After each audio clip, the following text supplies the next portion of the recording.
salue l'entrée de son Excellence Madame la ministre d'État.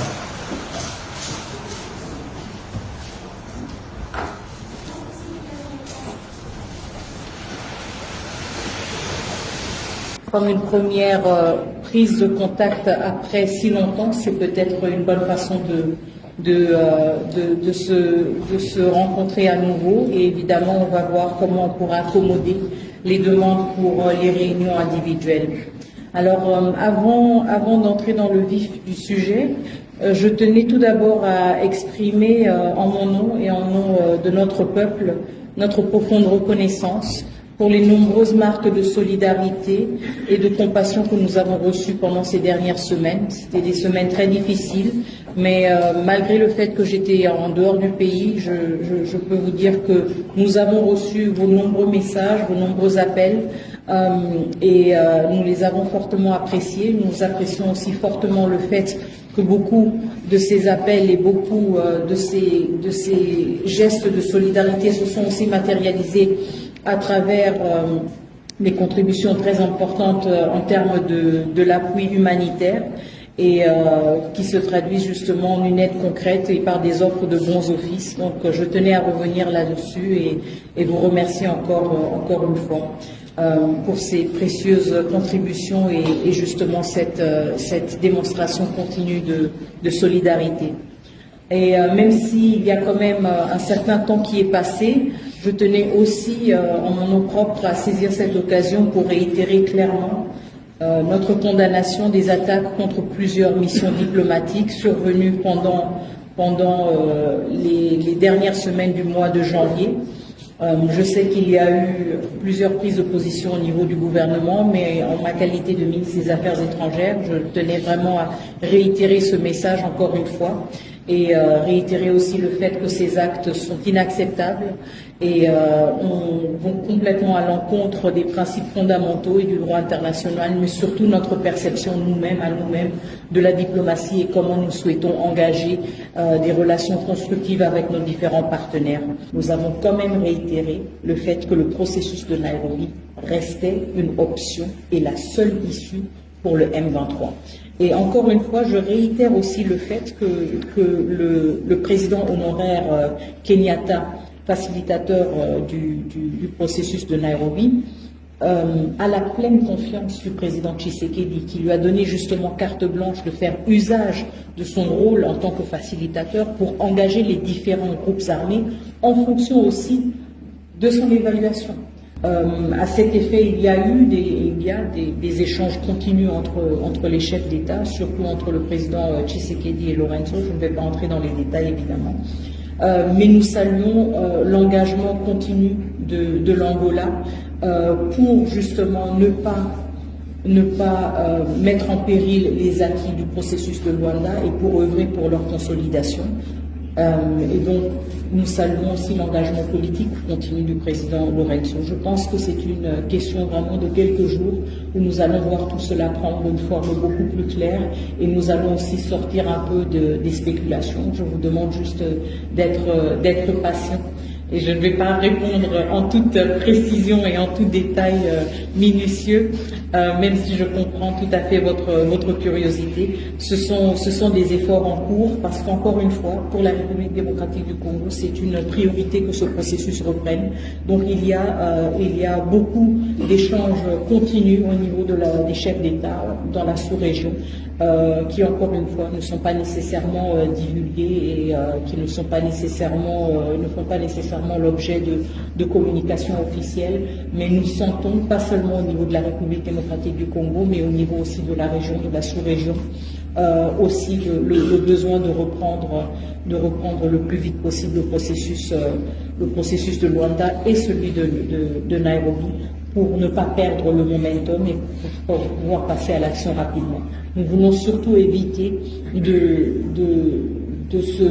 nous retrouver dans une situation d'enlisement et dans une situation où après on ne sait pas comment relancer les choses. Donc je comprends et je partage tout à fait votre impatience et je pense vraiment que dans les prochains jours on pourra avoir plus de clarté là-dessus.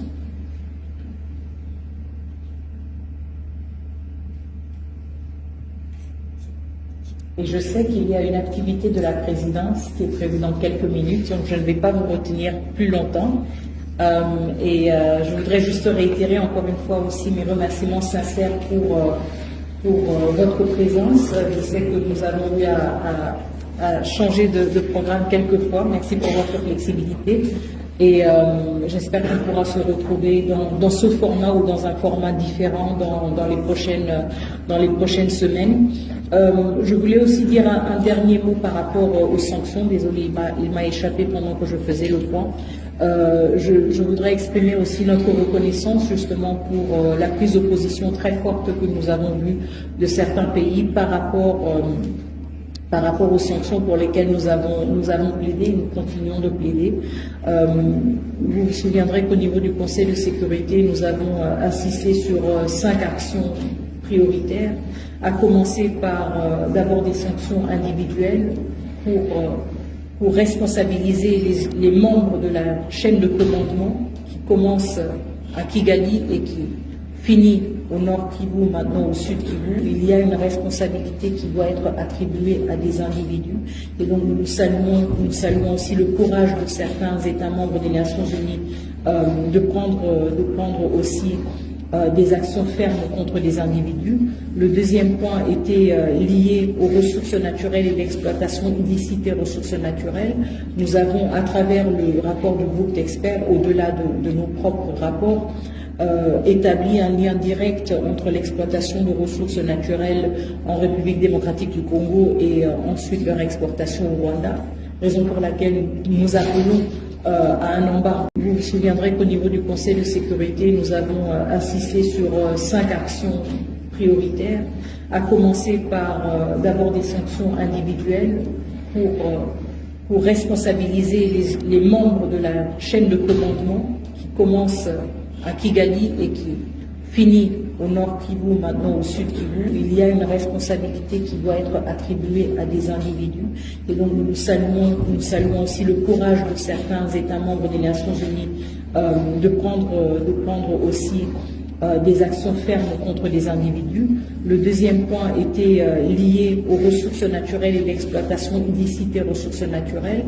Nous avons, à travers le rapport du groupe d'experts, au-delà de nos propres rapports, établi un lien direct entre l'exploitation de ressources naturelles en République démocratique du Congo et ensuite leur exportation au Rwanda, raison pour laquelle nous appelons à un embargo pour certaines ressources naturelles du Rwanda, puisque nous savons qu'elles viennent de la République démocratique du Congo et que nous sommes conscients des circonstances dans lesquelles ces ressources sont exploitées. Le troisième point est lié au statut du Rwanda en tant que pays contributeur de troupes aux Nations Unies. Nous pensons que c'est quelque chose d'extrêmement préoccupant, profondément préoccupante. Pour moi, je le dis en toute transparence, en tant qu'ancienne du peacekeeping, ancienne des Nations Unies, c'est quelque chose d'extrêmement préoccupant de voir un des plus grands pays contributeurs de troupes aux missions de maintien de la paix des Nations Unies être lui-même auteur non seulement de violences directes contre des casques bleus, mais aussi de violences indirectes contre les installations des Nations Unies et contre leur capacité à exécuter leur mandat. Je pense qu'il y a une telle dissonance entre cette posture et les principes des Nations Unies qu'elle devrait nous interpeller tous par rapport à ce statut qui est quand même aussi un privilège de représenter et de porter sur son uniforme le drapeau des Nations Unies. Je pense que cela mérite justement d'être réexaminé. Nous avons aussi comme quatrième point, qui était en fait le premier point, désolé, insisté sur le retrait des troupes rwandaises du territoire de la République démocratique du Congo. Et le cinquième point, qui m'échappe toujours, le cinquième point, pardon. Ah, très bien, la traçabilité des armes, justement. Donc, vous vous souviendrez aussi, surtout pour ceux qui suivent la République démocratique du Congo et sa péripétie au Conseil de sécurité depuis plusieurs décennies, vous savez aussi que la République démocratique du Congo était sous embargo d'armes, mais aussi plus tard dans un système, si vous voulez, de notification obligatoire pour tout achat d'armes. Et c'est ce que nous exigeons par rapport au Rwanda. Il ne s'agit pas d'un embargo d'armes, mais il s'agit d'une meilleure traçabilité de ces armes. Donc il s'agit aussi d'utiliser des instruments que le Conseil de sécurité a eu à utiliser par le passé dans la région des Grands Lacs pour assurer une meilleure traçabilité des armes. Nous voulons avoir une plus grande transparence et être mieux en mesure de retracer les armes qui se retrouvent en RDC par rapport à leur achat, et nous pensons que cette obligation de notification serait un instrument important pour assurer cela et pour assurer une plus grande transparence. Donc c'était un peu les 5 points sur lesquels nous sommes revenus plusieurs fois au niveau du Conseil de sécurité. Nous nous réjouissons du fait que certaines déclinaisons, si vous voulez, de ces points de plaidoyer ont été repris dans les décisions individuelles de certains États membres, aussi dans la résolution du Conseil de sécurité, et cela nous réconforte justement dans la pertinence de ces démarches. Et nous continuons à insister sur le fait que le Conseil de sécurité et la communauté internationale devraient continuer à faire usage de ces différents mécanismes et instruments pour une plus grande redevabilité, mais aussi, et je pense que ça c'est un point important, mais aussi ne pas sous-estimer le potentiel de sanctions pour éviter encore plus de violence. Donc certes, les sanctions sont rétroactives parce qu'elles sanctionnent un comportement, mais en même temps, elles ont aussi la capacité d'être préventives et de prévenir encore plus de violations, encore plus de violences. Et c'est un point sur lequel nous avons insisté et sur lequel nous revenons souvent.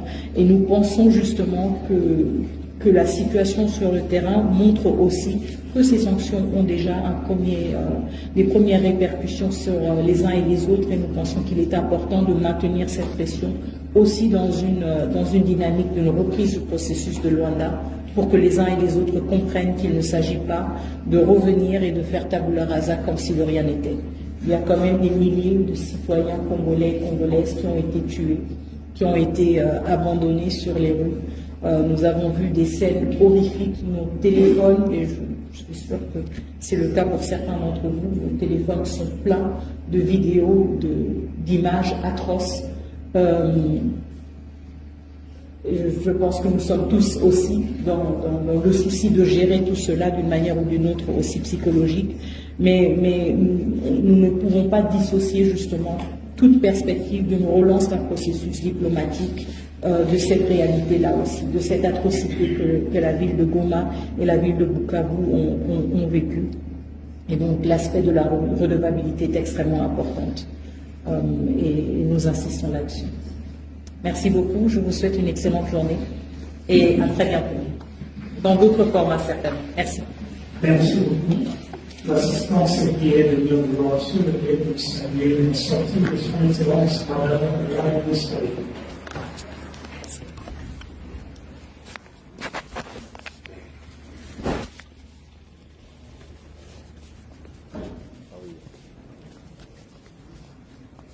Au revoir.